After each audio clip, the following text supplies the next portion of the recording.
Você já ouviu aquela expressão, Apocalipse now? Significa Apocalipse agora. Parece que nós estamos vivendo ali à margem do Apocalipse. Nós sabemos que o mundo caminha para um desfecho final. E apesar dessa sensação, eu não estou vislumbrando nenhum avivamento espiritual no nosso meio. Eu não estou observando nenhum movimento do Espírito Santo no meio do povo de Deus.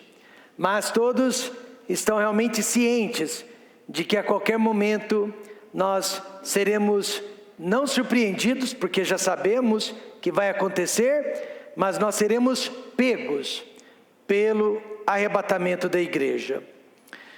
Querido Deus, eterno Pai, fale aos nossos corações nesta noite, e Deus já tem falado através dos hinos, dos cânticos, das orações que foram levantadas a Deus aqui neste lugar santo, neste lugar especial. Mas agora, ó Pai, fale conosco através da instrução de Sua palavra.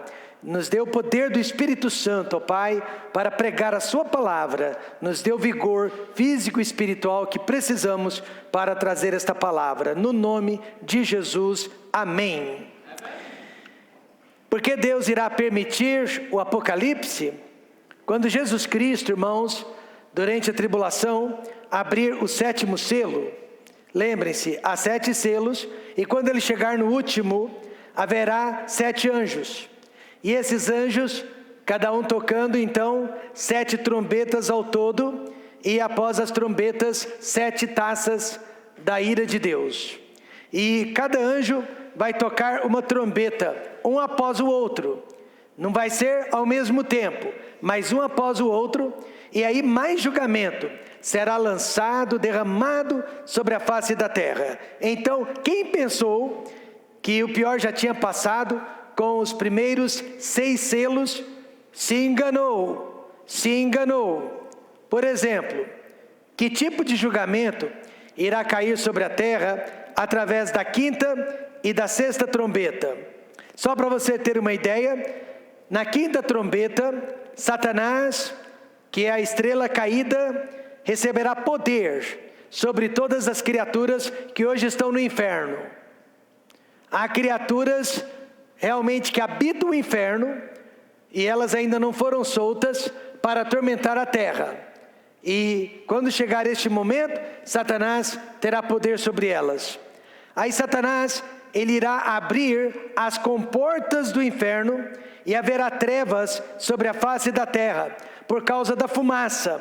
Por isso nós todos imaginamos que o inferno realmente fica no centro da terra, porque a Bíblia diz que quando as suas comportas forem abertas pelo diabo, haverá trevas sobre a terra. E através dessa fumaça surgirão gafanhotos, que na verdade são seres demoníacos, com a aparência de escorpiões e cavalos, para atormentar os homens por 5 longos meses.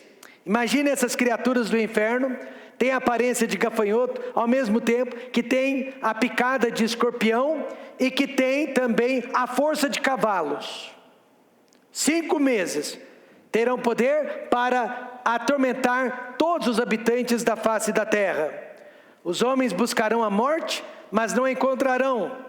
Eles desejarão que os montes caiam sobre eles. E Satanás, a estrela caída, possui 2 nomes, um em hebraico, o outro no grego. Abaddon no hebraico, Apolion no grego, mas o significado dos 2 nomes é o mesmo. Quer dizer destruição e destruidor. Meu nome em português, Rômulo. Meu nome em inglês, Romulus. Mas tem o mesmo significado, príncipe de Roma. Príncipe de Roma. Jesus então veio trazer a vida, mas o diabo veio trazer a morte. E na 6ª trombeta, 4 anjos, destruidores. Parece que não foi suficiente, né? O que já aconteceu na 5ª trombeta. Na 6ª, 4 anjos destruidores sairão do rio Eufrates, para destruir a 1/3 parte dos homens. Imagine quanto que seria a 1/3 parte da população do mundo hoje. E veja você que pragas que destroem a terça parte, aqui no livro do Apocalipse, são típicas dentro das trombetas. Eu vou dar para você alguns exemplos. Preste atenção. As pragas afetaram a terça parte da terra e das plantas. As pragas afetaram a terça parte do mar, da vida marinha e das embarcações. As pragas afetaram a terça parte das águas doces. As pragas afetaram a terça parte dos céus. E as pragas afetaram a terça parte dos homens. Veja então que a terça parte é um numeral bem típico dentro do livro de Apocalipse. Nesta sexta trombeta, 200 milhões de soldados, eles irão compor um aglomerado de nações que estarão lutando entre si, trazendo morte e destruição. Durante os 3 anos da pandemia, você se lembra? Durante os 3 anos da pandemia do novo coronavírus, cerca de 15 milhões morreram pelo vírus.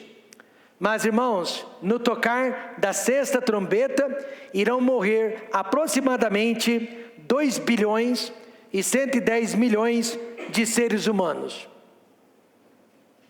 Por que Jesus, então, irá abrir os 7 selos? E os anjos irão tocar 7 trombetas sobre a terra, porque Deus vai permitir o apocalipse sobre a face da terra. O verso 21 responde, e eu gostaria que todos nós lêssemos. Esta é a resposta, esta é a razão, e nós não podemos nos esquivar da verdade. Nós não podemos tampar o sol com a peneira. Nós temos que saber nesta noite, porque Deus vai permitir essas catástrofes naturais que irão trazer destruição sobre a face da terra. Não se trata de combustão, não se trata de aquecimento global, não se trata de mudanças climáticas. Veja as razões porque Deus vai trazer o apocalipse sobre a face da terra. Todos juntos, vamos ler a palavra de Deus. E não se arrependeram dos seus homicídios, nem das suas feitiçarias, nem da sua prostituição, nem dos seus furtos. Eis aqui a razão, meus irmãos, os homens recusam a se arrependerem de seus pecados, de suas mazelas. E quais pecados são estes? João nomeou 4 deles: homicídios, feitiçarias, prostituições e furtos. O que a palavra de Deus ensina sobre cada um desses pecados? Porque são esses pecados, são essas as causas das mudanças climáticas, do apocalipse final. Primeiro, a Bíblia fala que há 2 tipos de homicídios, e não apenas um. Mas Deus garante que eles não se arrependeram dos seus homicídios. Ao contrário, agora mesmo estão passando leis para permitir homicídios. Há várias maneiras de se matar uma pessoa, e Deus garante que nenhum homicida, seja ele até mesmo uma mãe, herdará o reino de Deus. Não matarás é um dos mandamentos mais desobedecidos nos dias de hoje, desde que Caim matou a seu irmão Abel. Só no Brasil, sem contar os abortos, mais de 45 mil pessoas são assassinadas todos os anos. E como que os homens estão matando os homens nos dias de hoje? Primeiramente, através do ódio. Nesta manhã, eu preguei em 2 partes sobre o pecado de amargura. E eu mostrei que o pecado de amargura é classificado na Bíblia como homicídio, como o pecado do ódio. E se você não veio, você perdeu o ensinamento da palavra de Deus. E é por isso que você não pode perder nem o culto da casa de Deus. Porque quando você perde um culto, você perde bênçãos. E bênçãos são irrecuperáveis. Veja Mateus 5:22. E qualquer que disser a seu irmão, raca, será réu do sinédrio. E qualquer que lhe disser louco, será réu do fogo do inferno. Não preste atenção na expressão raca, não preste atenção na expressão louco. Jesus não está enfatizando a expressão, ele está enfatizando a emoção. É a maneira como você está se referindo a essas pessoas. Raca era uma expressão que os fariseus, orgulhosos, altivos, usavam para menosprezar pessoas menos importantes do que eles, para menosprezar as pessoas com as quais eles não concordavam. Hoje em dia, preste atenção, ativista político, hoje em dia seria o mesmo que chamar as pessoas de gado, seria o mesmo que chamar as pessoas de vendidas, ou de fascistas, ou de nazistas, ou algo assim. Esses dias atrás, eu comentei num chat ao vivo, porque eu acho que ainda estou vivendo num país democrata, que eu sou contra o aborto em qualquer momento da gestação. Eu creio que é homicídio. A partir do momento que a mulher concebeu, é homicídio. Tirar uma criança, um feto, à força do útero.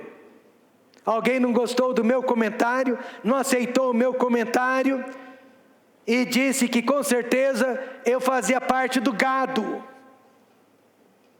Ou seja, aquela pessoa politizou o meu comentário e disse que eu fazia parte do gado.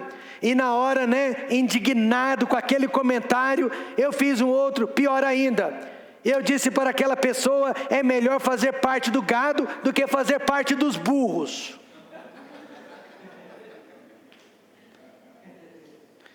Jesus deixou bem claro que quando pronunciamos palavras de juízo, debaixo de ira e da raiva, nós já estamos cometendo o pecado de homicídio dentro dos nossos corações.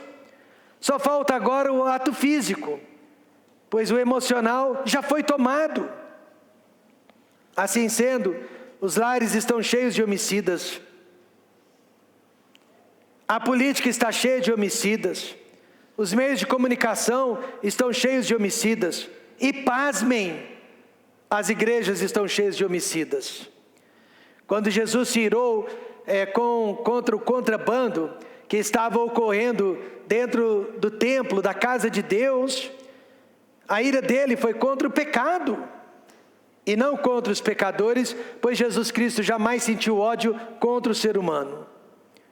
Alguns anos atrás, a filha de um de nossos missionários, ela foi violentada dentro da sua própria casa, por alguém conhecido.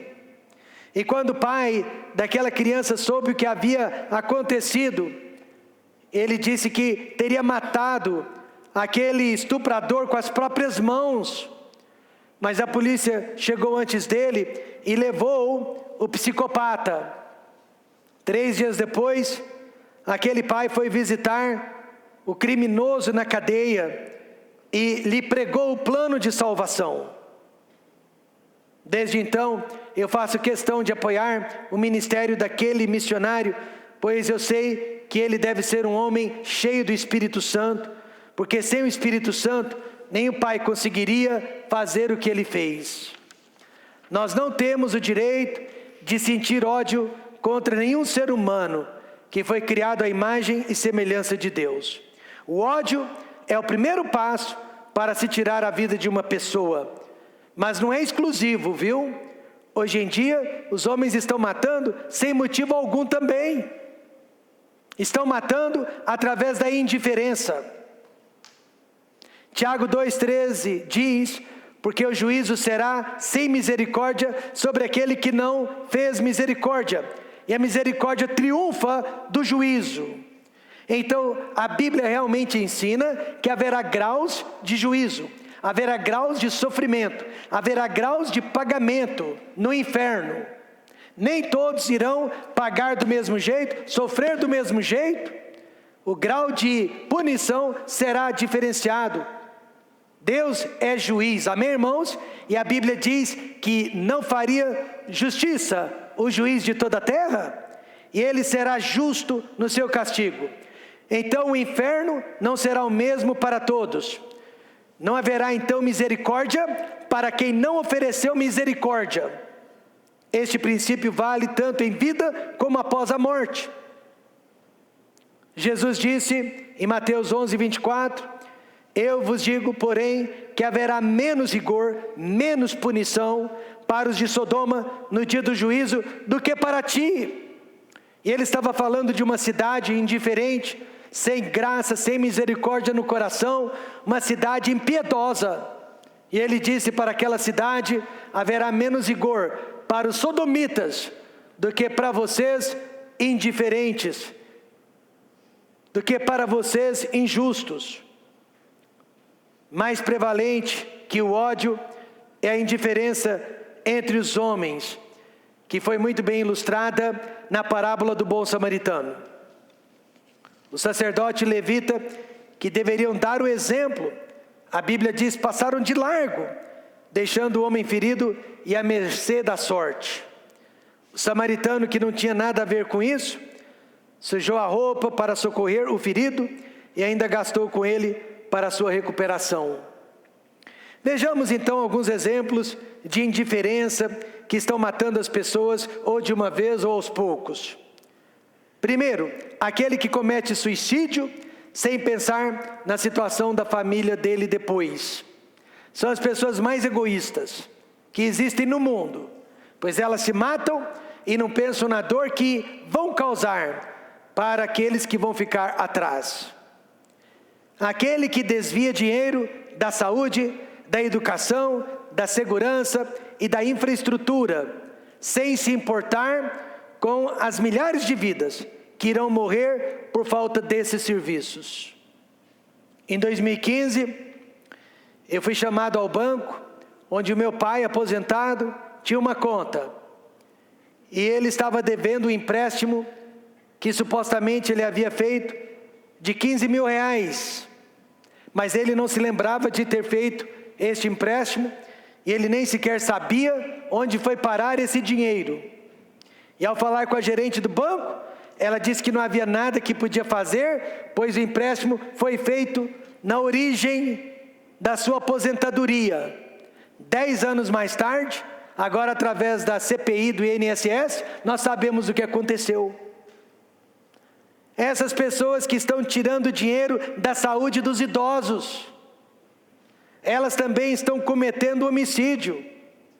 E aqueles profissionais da área de saúde e de segurança, que deixam de prestar socorro para quem não tem condições de pagá-los. Nunca vou me esquecer de um médico que não parou o seu carro para socorrer um motoqueiro que havia acabado de ser acidentado. Ele disse: estou cansado, não posso sujar o meu carro de sangue. Mas quando chegou em casa, ele ficou sabendo que aquele motoqueiro era o seu próprio filho, que veio a falecer no asfalto por falta de atendimento médico. O ódio mata, mas a indiferença mata também. E apesar de ainda ser ilegal, e é ilegal, ainda é ilegal, mais de 1 milhão de abortos, 1 milhão de abortos são realizados no Brasil todos os anos. E a cada 1 segundo, 2 abortos são realizados no mundo. Ninguém se importa com essas crianças. O importante agora é o direito da mulher e o feto. Ele é tratado como excremento que precisa ser expelido do corpo. Por isso 7 selos, por isso 7 anjos, por isso 7 trombetas, por isso 7 taças da ira de Deus, por isso o Apocalipse. Porque os homens se recusaram a se arrepender de seus pecados. O mundo está cheio de homicídios e de homicidas que não se arrependem. E a segunda razão, a Bíblia diz que há 2 tipos de feitiçaria, porque eles também não se arrependeram das suas feitiçarias. E a expressão feitiçaria neste texto,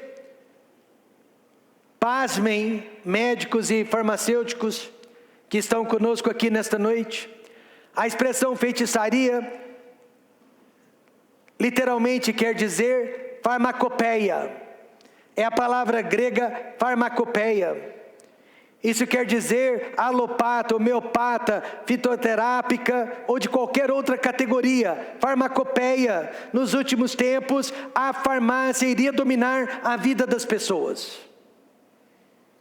Não é coincidência, então, que o símbolo da medicina é uma cobra, uma serpente enrolada em um bastão que representa Esculápio, o deus da saúde, o deus do bem-estar dentro da mitologia grega.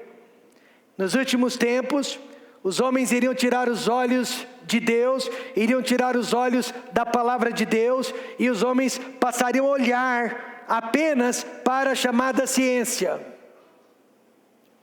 Jesus defendeu a importância de médicos. Paulo mesmo, ele era acompanhado pelo Dr. Lucas, o médico, nas suas viagens missionárias.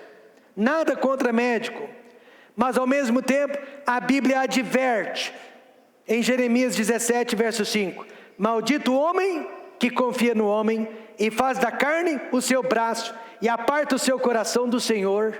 Eu quero que vocês saibam que amanhã o irmão Cleto, ele vai entrar naquela sala de cirurgia confiando em Deus, amém, irmãos? Ele não vai depositar a vida dele nas mãos de um médico, ele não vai depositar a vida dele nas mãos dos remédios.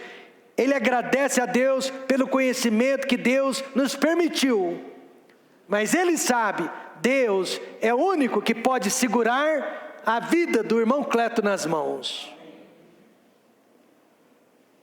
O melhor exemplo do uso errado, porque há o uso certo da farmacopeia, mas um bom exemplo do uso errado da ciência se encontra na história da igreja de Laodiceia. E coincidência ou não, é a última igreja da história. É a igreja que vai permanecer durante a grande tribulação. A igreja de Filadélfia, a igreja do amor fraternal, ela vai ser retirada, mas a igreja de Laodiceia, a vontade do povo, a igreja que faz a vontade do povo, ela vai permanecer aqui na terra durante a grande tribulação. Ela é então justamente a última igreja do mapa profético. Ela abandonou a Deus e ela buscou curar as suas próprias feridas. Laodiceia era a cidade do colírio, que prometia acabar com a cegueira das pessoas, mas Jesus Cristo disse que ela mesma era cega e ela só se interessava pelo dinheiro.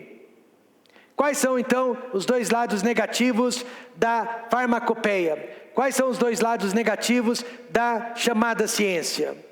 Primeiro de tudo é a idolatria da ciência.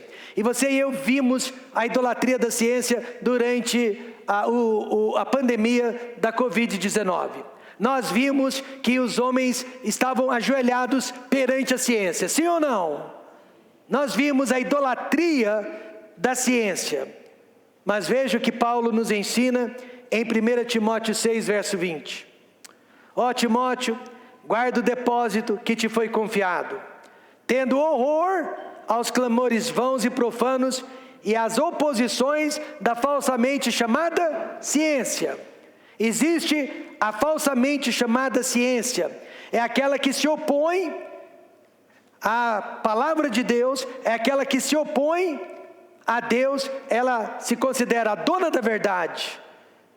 Eu me lembro de um médico, professor de medicina, dando aula na classe de nutrição, e ele disse para os seus alunos assim, ele disse: jovens, vocês estão fazendo medicina, vocês estão fazendo nutrição, não mudem a sua fé, não deixem a sua fé morrer por causa do que vocês estão aprendendo aqui. Eu estou ensinando ciência há muitos anos e eu quero lhes dar uma notícia: a ciência está sempre mudando. A ciência está sempre descobrindo que estava errada. A ciência está sempre achando novas coisas e novidades. Então, não sacrifiquem a sua fé por causa da ciência, porque a ciência, ela é mutável. Graças a Deus que ainda existem professores assim, amém, irmãos? Mas a falsamente chamada ciência, ela se acha dona da verdade, ela se acha no direito de controlar a vida das pessoas, e ela diz que tem resposta para todos os dilemas da vida. Tudo se encontra na chamada ciência. Não é à toa que recentemente o presidente Donald Trump estava reunido com todos os donos das Big Pharmas do mundo. O dono da Bayer, o dono da Pfizer, todos eles estavam lá no gabinete oval do presidente dos Estados Unidos.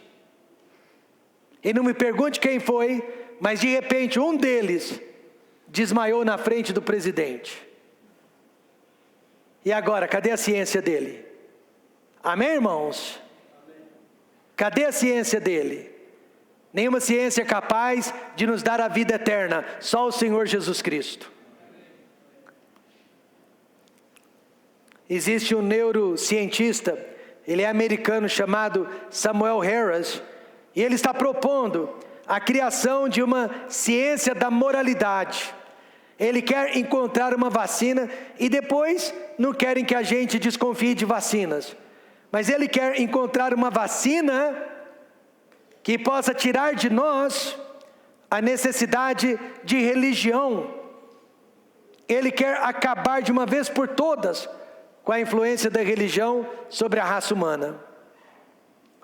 Durante a formatura de medicina de um de nossos jovens, o Paraninfo, que era professor da turma e era médico altamente conceituado na cidade, disse para os formandos, e eu nunca vou me esquecer: cuidado com a indústria farmacêutica, cujo objetivo é ganhar dinheiro ao invés de curar doenças. Ele disse que só de passar em frente a um consultório psiquiatra, só de passar em frente, você já saiu de lá com pelo menos 5 diagnósticos. 5 diagnósticos. E quanto mais diagnósticos eles pregarem numa pessoa, mais dinheiro eles vão fazer com a venda de tratamento e de remédios. Eu admirei aquele professor, e eu tenho usado as palavras dele nos dias de hoje, principalmente durante a pandemia. Para cada doença que eles inventam, eles ganham milhões e milhões de dólares. Então, sem saber, aquele professor estava citando uma profecia do apóstolo Paulo. Lá em Romanos 1:30, Paulo diz que nos últimos tempos os homens se tornariam inventores de males. Eles iriam inventar males e mais males para controlar a humanidade. É muito triste ver as pessoas então abraçando a ciência e deixando de lado a oração, deixando a igreja, deixando a fé, deixando o conhecimento bíblico. Por isso que temos que ter cuidado com a idolatria da ciência. Outro lado negativo da farmacopeia é a avareza da ciência. Quantos de vocês acham que se a indústria farmacêutica não fosse perder dinheiro, já haveria uma cura definitiva para certas doenças crônicas? 1 Timóteo 6,10 está dizendo, não sou eu, porque o amor ao dinheiro é a raiz de toda espécie de males. Não é o dinheiro, é o amor ao dinheiro. E nessa cobiça, alguns se desviaram da fé e se traspassaram a si mesmos com muitas dores. Paulo não exagerou quando ele disse que o amor ao dinheiro é a razão, é a raiz de toda espécie de males. Se não fosse pelo dinheiro, haveria menos doenças nos dias de hoje. Amém, irmãos? Porque Deus tem dado conhecimento.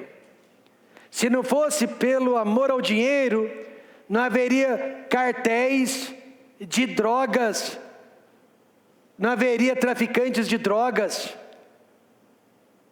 Nós temos poder bélico para fechar todos os cartéis e prender todos os traficantes de drogas. Se não fosse o amor pelo dinheiro, não haveria poder paralelo. Se não fosse o amor pelo dinheiro, meus irmãos, não haveria briga política. não haveria polarização. E se não fosse o amor pelo dinheiro, não haveria mega igrejas crescendo, prometendo o evangelho da prosperidade que não existe. Paulo fez uma afirmação doutrinária, e é assim que hoje à noite eu e você precisamos olhar para este mundo e para os eventos que nos cercam. O amor ao dinheiro é a raiz de todos os males que eu e você estamos assistindo. O Correio Brasiliense publicou que certos políticos, artistas, magistrados, e eles deram os nomes, foram pacientes do charlatão João de Deus, na cidade de Abadiânia. Quando estourou, esse escândalo, Correio Brasiliense então mostrou alguns nomes de famosos que eram pacientes de João de Deus. O problema é que essas pessoas, durante a pandemia, defenderam a ciência para nos escravizar, para nos controlar, mas eles praticavam a pura feitiçaria por dentro, porque no íntimo, eles sabiam que a ciência não era a resposta para tudo.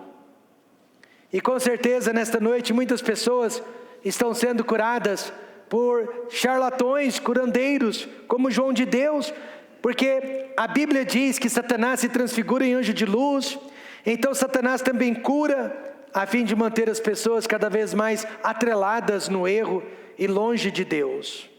Por isso, meus irmãos, 7 selos, 7 anjos, 7 trombetas, 7 taças, cheias da ira de Deus, porque o mundo está cheio de homicidas, o mundo está cheio de feitiçaria, e os homens não querem se arrepender de seus pecados.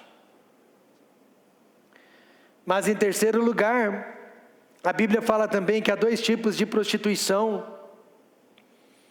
porque os homens também não se arrependeram da sua prostituição. A palavra prostituição no grego é a palavra porneia, que quer dizer fornicação. Prostituição tem a ver com qualquer tipo de ato sexual ilícito. E nesta noite, meus irmãos, pasmem, com exceção da pedofilia, que ainda é crime, mas há projetos de lei tentando minimizar a pedofilia. Ainda é crime, mas você pode ver que não está mais aborrecendo as pessoas como antes. Agora a pedofilia está sendo tratada como problema mental e não mais como crime. Mas com exceção da pedofilia e do estupro, você sabia que todas as demais práticas sexuais são aceitáveis? E algumas delas até protegidas por leis e sob pena de punição para quem falar mal delas, para quem discordar delas. Mas eu tenho uma boa notícia para lhe dar: Deus não se submete à lei dos homens, amém, irmãos? Deus não se encurva diante da lei dos homens, e a lei dele ainda diz em Hebreus 13, verso 4, venerado seja entre todos o matrimônio e o leito sem mácula, porém aos que se dão à prostituição, aos adúlteros, Deus os julgará. Existe a prostituição religiosa, existe a prostituição física, e a Bíblia diz que tudo isso será julgado durante o período da grande tribulação. Veja só a orgia religiosa que existe. Apocalipse 17, 5 diz: e na sua testa estava escrito o nome, mistério, a grande Babilônia, a mãe das prostituições e abominações da terra. E a Babilônia, ela representa o movimento ecumênico, é o ecumenismo religioso e a globalização política. Não é interessante? Os homens querem todos uma só religião, os homens querem todos um só governo, uma só moeda. Os homens querem que a ONU governe sobre o mundo. Mas na hora de Deus, os homens não querem um só Deus. Aí os homens querem uma pluralidade de deuses. E eles não querem um só Deus, principalmente se for o Deus de Israel, se for o Deus da Bíblia, aí eles não querem. E também existe a orgia sexual, Paulo fala sobre isso. Em 1 Coríntios 6,18, fugir da prostituição. Todo pecado que o homem comete é fora do corpo, mas o que se prostitui peca contra o seu próprio corpo. Por isso, meus amados irmãos, 7 selos, 7 anjos, 7 trombetas, 7 taças cheias da ira de Deus, porque o mundo está cheio de prostituição e não se arrepende. E aí você me pergunta, pastor, como eu posso ter certeza que a taça de Deus, a taça da ira de Deus ainda não se encheu para comigo? Você pode ter certeza porque você está aqui hoje à noite. Você pode ter certeza porque você está ouvindo esta pregação, e você pode ter certeza porque você está fazendo esta pergunta. Em quarto lugar, a Bíblia ensina que há 2 tipos de furto, porque eles também não se arrependeram dos seus furtos. Qualquer estudo minucioso da Bíblia com respeito às pragas, catástrofes naturais, terremotos, tsunamis, guerras, fome e pragas, nos levará a um desses 4 pecados: homicídios, feitiçaria, que é a idolatria, prostituição e furto. Não é à toa, então, que todos esses pecados constam dos 10 mandamentos de Moisés. Além disso, todos os homens que praticam esses pecados, eu não disse que caíram nesses pecados, porque talvez aqui todos nós já tenhamos caído nesses pecados. Não estou falando de queda, mas eu estou falando daqueles que praticam, daqueles que vivem nesses pecados. A Bíblia diz que ficarão de fora do reino de Deus. Veja, 1 Coríntios 6, verso 10, não erreis, nem os devassos, nem os idólatras, nem os adúlteros, nem os efeminados, nem os sodomitas, nem os ladrões, nem os avarentos, nem os bêbados, nem os maldizentes, nem os roubadores herdarão o reino de Deus.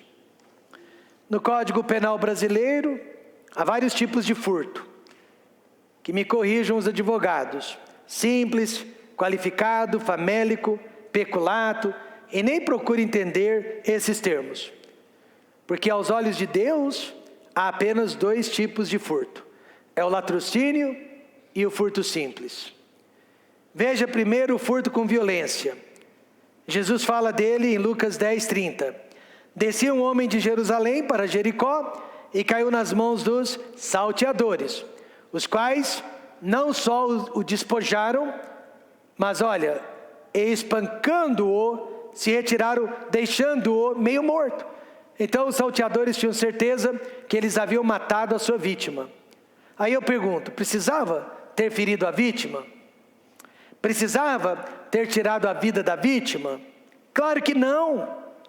Mas assim como o diabo, há muitos ladrões que não querem apenas tirar o nosso bem material, eles querem nos tirar a vida. Eles têm prazer em nos tirar a vida. E para esse tipo de ladrão, a lei de Moisés foi clara. Ela determinou a pena capital: olho por olho, dente por dente. Quem tirar a vida de alguém, com a sua vida pagará. E existe o furto sem violência. Foi o que nós sofremos recentemente em Ilhéus, no estado da Bahia. Um jovem roubou o celular da minha esposa, mas graças a Deus não a feriu. João 12:6, ora ele disse isto, não pelo cuidado que tivesse dos pobres, mas porque era ladrão e tinha a bolsa e tirava o que ali se lançava. Aqui a Bíblia está falando de Judas Iscariotes. Ele nunca foi um verdadeiro discípulo de Jesus. Ele era um político infiltrado no meio dos discípulos, e ele se utilizava dos pobres para o seu enriquecimento ilícito. É o famoso crime do colarinho branco, viu? Para quem não sabe. Conclusão: a grande tribulação, o Apocalipse, está se aproximando do mundo, e por meio da grande tribulação, Deus irá julgar os pecados de homicídios, de farmacopeia, de prostituição e de furtos. E a igreja perdida participará deste período. Se você não gostou, por exemplo, da experiência que tivemos durante a pandemia, você não gostou da quarentena, você não gostou do distanciamento social, você não gostou do uso de máscara, você também não gostou da vacina obrigatória, com certeza você também não irá gostar do período da grande tribulação.